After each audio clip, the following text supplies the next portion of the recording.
Greetings, dear ones. I'm Cryon of Magnetic Service. We've spoken of this before. You notice that my partner is ready to go. He doesn't take cleansing breaths. He doesn't prepare himself corporally to have this, which is an unusual altered state for a human being, to step aside and allow a purity to come through the pineal, the portal to the other side, and not prepare for it? And there would be some who would look at it and say, it's proof he's not channeling. And they don't understand. And we've spoken of it so many times, and those who have listened, they already know what I'm going to say. That the human being has the right within their magnificence to meld with spirit to such a degree that you don't turn it on and off anymore. You don't meditate and you turn it on and you turn it off. You're meditating when you're doing the laundry, and you're meditating while you're driving your car. Because it's intrinsically part of you. It's instinctual that the peace of God in you would be alive and well 24/7. And that's the invitation. It always has been. And we invited my partner to meld with us some years ago, and he did. And we pop in and out of his channeling, and some of you know it. His lecturing is my channeling. Sometimes. The energy shifts. And so that explains why when he sits in the chair, there is no reason to adjust. He's already there. And so what I want to present today is different than yesterday. And so I want you to relax, my partner, for there are no lists, and there's no minutia, and there's no new academic information that sometimes is difficult to translate. It's going to be a summary of sorts, and yet not a summary of sorts. I want you to hear something from us. And what is us? What are you hearing right now? It is a consciousness that is supposed to be that from the other side of the veil, and yet we have told you that God does not have a mind. Humanity tends to take that which is God and humanize it. Humanity thinks about what would the mind of God say or do and be, as though God thinks like humanity. I can't tell you how God thinks because there is no synapse, dear ones. I want to give you information about you and about us. It's hard to even title this channel. And so I'll wait. There is no mind of God. There is only love. God is love. If you could imagine not an emotion, but a thickness of being, of reality that was multidimensional, which means it was unseeable, where you could actually measure the vibration of light and hear it in the air, where the sonorities of it would ring in your multidimensional ears, which you don't really have when you're on the other side of the veil, and it imbues you as part of the universe, and you don't float, and you don't have a situation where you are any place, you just are. You share the very fabric of the actual atomic structure of all that is. And yet you have a name. And your soul represents a piece and a part of that which is God. The piece and the part that can exist in 3D. But you don't know who God is. No, really. And so that which is all that is wants to talk to you about you.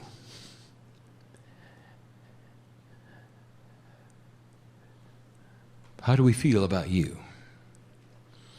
I only can give you your perspective based upon your type of thinking, based upon the emotions that you have, the highest of which are compassion and love. And they are poor substitutes for the reality of God. We were there when earth was being prepared. Before any life was on the planet, we were there. It's difficult for you to know that you were too. But the peace of God that you call your soul was with us and is us and still is us. And so everything I say now, you were there too. Watching the planet being formed, knowing absolutely what was going to happen. That the potentials would create life over a long period of time through several starts, ending in photosynthesis that would give you that which was the beginning of the evolution of life. And we were there. And we watched humanity develop, not as souls and pieces of God, but simply life. Until it was ready to be seeded. And this is where I want you to depart from what you'd been told or perhaps the traditions. You're a very new life form, dear human being. A very new life form. The galaxy is old. And through a period of millions of years before you ever awakened to being a human, this process was alive and well in other planets, in other places, with similar tests. There is a reason behind this. All from God, all from God. The creative source, which created the universe, according to some astronomers, biased for life, against all odds, intelligent design. They're seeing it, and they're right. And we've told you that you're going to find the double helix structure for DNA everywhere in the galaxy, everywhere. We've told you that when you discover life, and you will at the microbial level, in your own solar system, you'll find DNA. And you'll find that so much of it, so common, it's everywhere. It's the structure of life. This had happened before. And now it was going to happen here on earth. And we're here.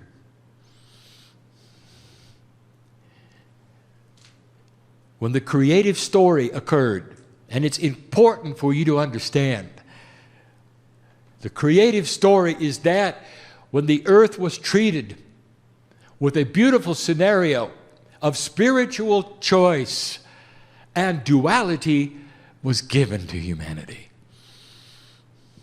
You were simply life, precious life, before that, but you didn't have a soul. And the timing of it was very recent. 100, 200,000 years done very, very slowly. It corresponds with the creation stories of so many organized spiritual groups. It doesn't mean you have to believe that you came from the stars. It's good enough if you believe that you're part of God and that the creation was part of God and that it was appropriate and beautiful. And you were given, for the first time, spiritual choice. The duality was born. And you can call it whatever you want to. You can call it dark and light and good and bad and evil. It's duality. It's just energy. Free choice to find what is inside that was implanted as God or not. Part of the test of the planet. Not of the test of the human being, the test of energy on the planet. There is a reason for all of this. and the seeds that you have inside given to you beautifully in what has even been called the Garden of Eden, which is the metaphor for earth, speak of the magnificence of the Creator inside, and therefore you're born with it that way. And you have the duality so that you can choose what you're going to do with it, or whether you're going to find it. And then we start to get technical, and we talk about the fairness of the test. Your DNA is designed for 100% efficiency, and only the masters had it. In order for it to be a fair test, you'd have to design what degree of efficiency would occur. And so it started at about 50. But in the DNA were all of the attributes for activating 100. So you don't get activated DNA from the sky, you get it from inside through a process which then creates the instructions to be given to your DNA that will allow it to operate better. In other words, you're born with the full package. But the energy of the planet that you have created gives you the efficiency factor. And it started. As Lemurians, at 50% or more, you were doing a lot more than you are now at 30. And humanity started the test.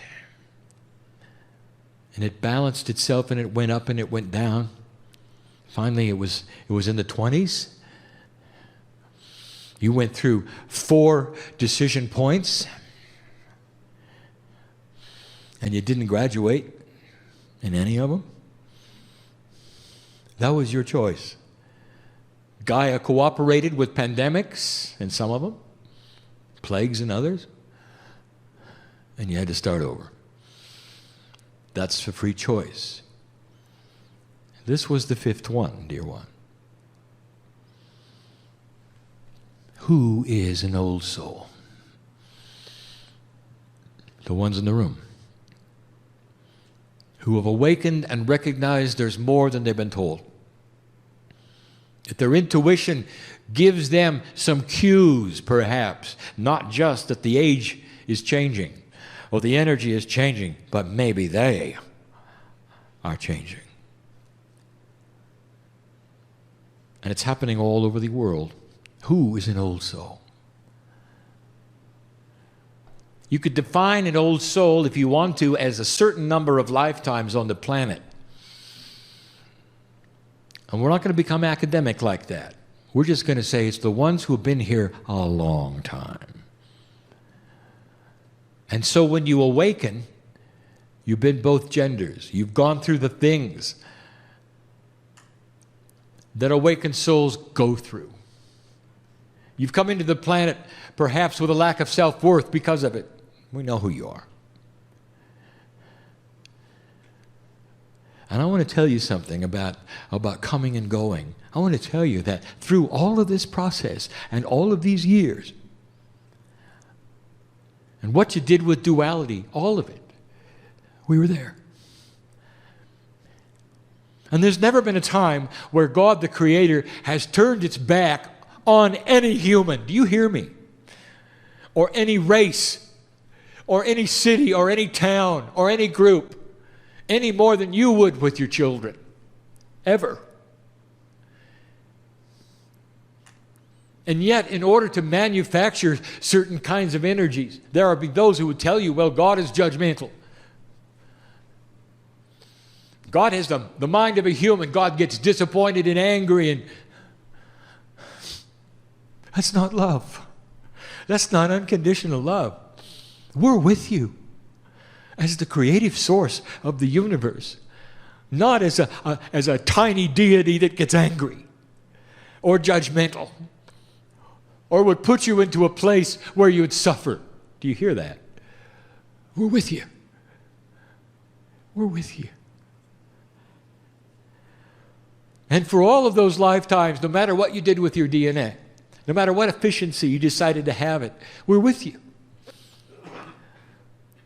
As I said this morning, it's almost like we were hoping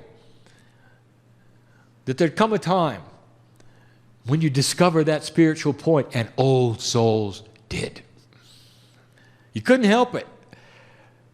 After hundreds of lifetimes, you would awaken and you'd know there was more than what you'd experienced. And you started to push the envelope of consciousness. And some of you were then the gurus and the shamans, the healers of the day, and the ones that were branded unusual or even witch-like. You awakened. We were there. Now let me give you an insight of what you would call the mind of God, dear ones. Because there's a whole lot of coming and going for the old soul. And what you would call death would occur, which is simply a transition of energy. And through a process, you would end up again as part of that beautiful collective which is the universe, where I can't explain who you are, because there is no place, there really is no who. We are one, and yet you're individual. What a beautiful system this is. And we've told you there's a party for you, and there is. It's a God party. We can't tell you about it. And you start to hear the music again, and it fills every part of the multidimensional love that you are. And it sings to you all the time. It is the song of God. It is done in light, and you resound with it, and you carry it with you. It's difficult to explain. But in the process of your coming and going, there is dialogue. We talk about synchronicity. We talk about life lessons. Some of you call them contracts, and they're not. A contract would indicate that you sign up, never changes, you got to go through something, no matter how hard it is. It doesn't give any credibility for anything moving or changing. How human. You never realize that everything is changeable. Everything. And that's the beauty of your power. You come in with one contract, something happens, you graduate to another. You come in to write one book, you write 18. You come in to write 20, you write 2. Because things happen along the way. You meet people. And they react with you in ways you cannot predict. And it changes them and changes you. And we're there. How many of you feel us? I want to just watching. We're part of you. We're there all the time. And you're so compartmentalized that humans did something very interesting with the energy of duality. They gave it names. They gave it energies. They assigned entities to it. They created evil. They created sin and judgment. They created a human thinking God that would then process it all the way a human would. They even have jails that God puts you in between heaven and hell. Does that sound like the love of God? Does that sound like the creative energy of the universe? Does it sound like it? Do you feel that? It's the human brain working the best they can to figure it out. And we're there. You come and you go. Now, in your logic, you might say, well, if we have all of this difficulty as an old soul and we go through all of these machinations of energy and misunderstanding and burning at the stake and being the one at the edge of the village nobody ever talks to because the medicine man is great for healing, but don't get next to him because they're weird. It's not a good life. And crying, you're saying we go through that over and over and over, and every time we come, we want to come back? That just doesn't make sense. So let me tell you yet again about our relationship with you. You have our God DNA. The piece of you that is us, you can say it's God DNA. You can't measure it, you can't see it. You're part of the whole. And when you come home and you realize you're part of the universe and this galaxy to a place where you watch the earth form, it changes your perspective. That a lifetime is a blink of an eye. And the puzzle, if you see it being solved, you can hardly wait to go back. And you start to recognize that as an old soul, you are building a lineage, a storehouse of experience that literally stays on the planet through the crystalline grid. And when you come back, it picks up where you left off and you keep going.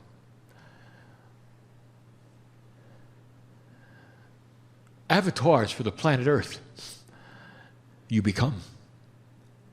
And every time you come in, that which is Gaia recognizes you, greets you in the cave of creation in a way that I cannot even explain. It's not with the mind of God. It's with love. The purest love you can imagine. It's not even an emotion. Mother, what is the feeling when you look into the eyes of your child on your chest for the first time in their life? What is the feeling?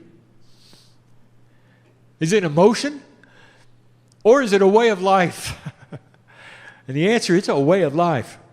It cannot be measured.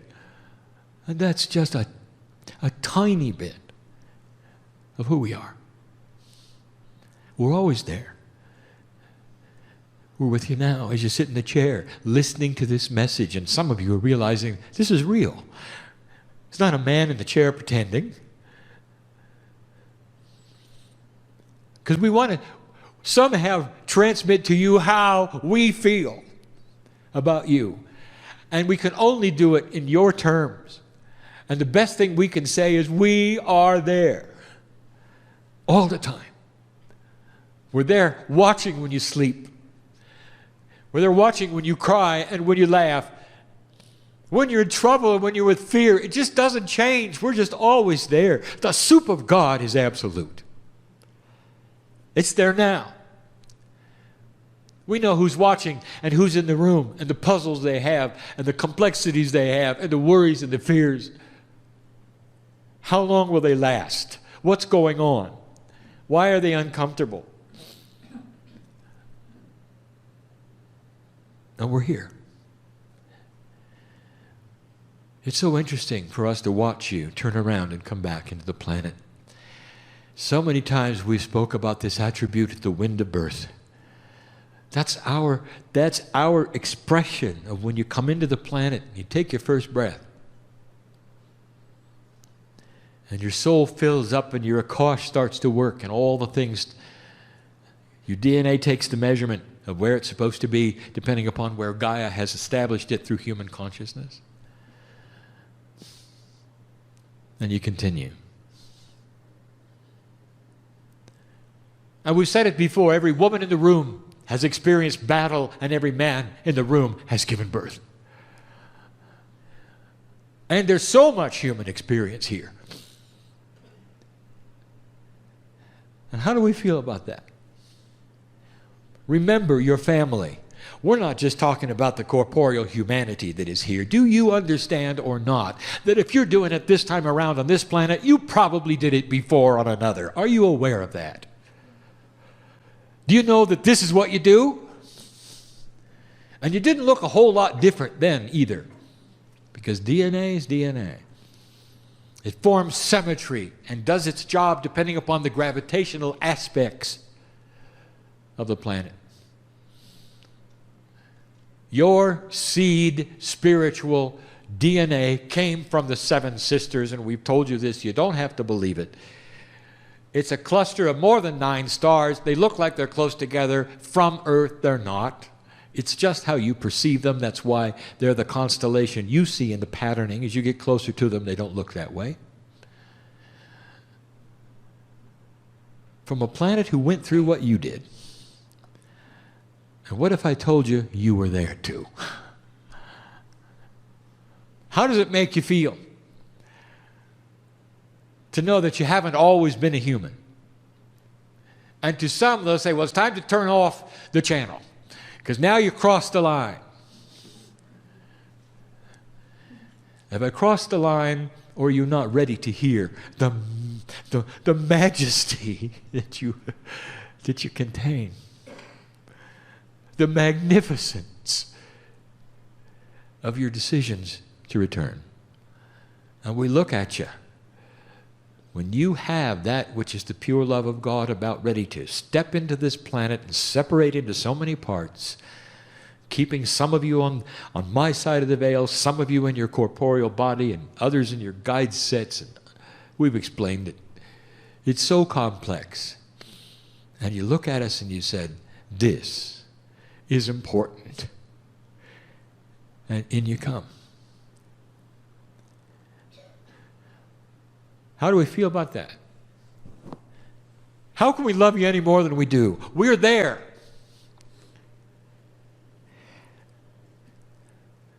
Some of you willingly, for the lesson that you need to teach others to kick them into a place where they will examine themselves, will come in and die as children. How about that? And I stand and look at you the wind of the birth and I say, you know, you're going to last for 3 years and it's not going to be pretty. Because you're going to catch a disease and you're going to die in their arms. And you look and you say, and that is magnificent. Because what they will get out of it is that God will be seen in their hearts. And that although it's a tragedy for humanity, for the first time they will awaken, and from then on, they will have that spiritual attribute. And it's worth it. And how do we feel about that? Because we're there. We're not just watching, we're there. We're part of you. How can I go further? I want to tell you, humanity, and anyone who's listening, we are so close to you. All the masters who ever walked the planet have told you the same thing. You don't have to die to meet us. We're there. We've always been there. And as you now move into a new energy where you're increasing the DNA efficiency and things will begin to occur and old souls will begin to awaken even more, living longer,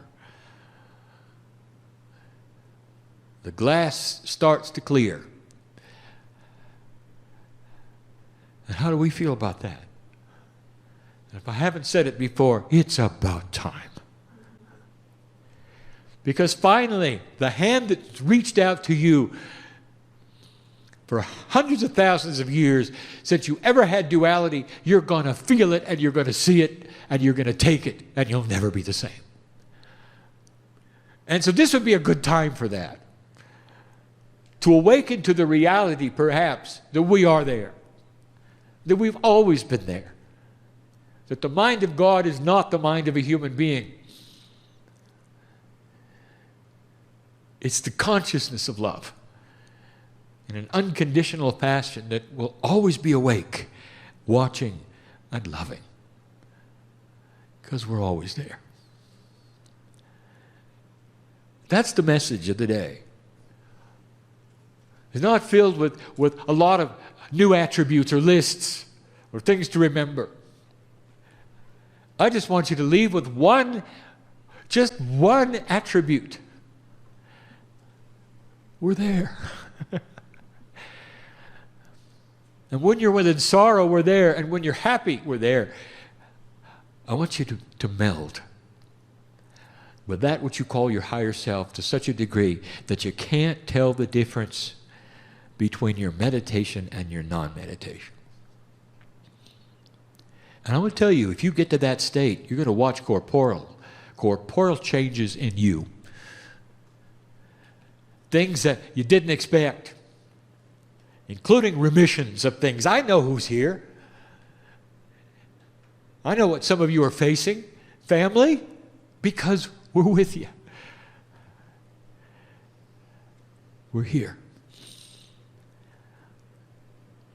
Now I'm going to say in a moment that the channel is over. And the human being's tendency is to compartmentalize everything, and you're going to look at your watches and your clocks, and you're going to make your plans, and you're going to walk out of the room. And there's a tendency for saying, well, that channel was nice, and you'll say, well, but that energy is over. No, it is not over. I don't even want to say the last words, because I want to imbue the fact that we are with you to such a degree that when you walk out of the room, there is no difference than when you're sitting here. None. That's what we want, because we're with you. And we want you to feel it and recognize us so we can walk hand in hand and cure this planet of a low vibration. To bring it to a place where it is ready to say, there will never be war again. That a high consciousness would never kill another human being for any reason like that. That the whole purpose of humanity would be to live together, to find ways of creating cities without wasting resource.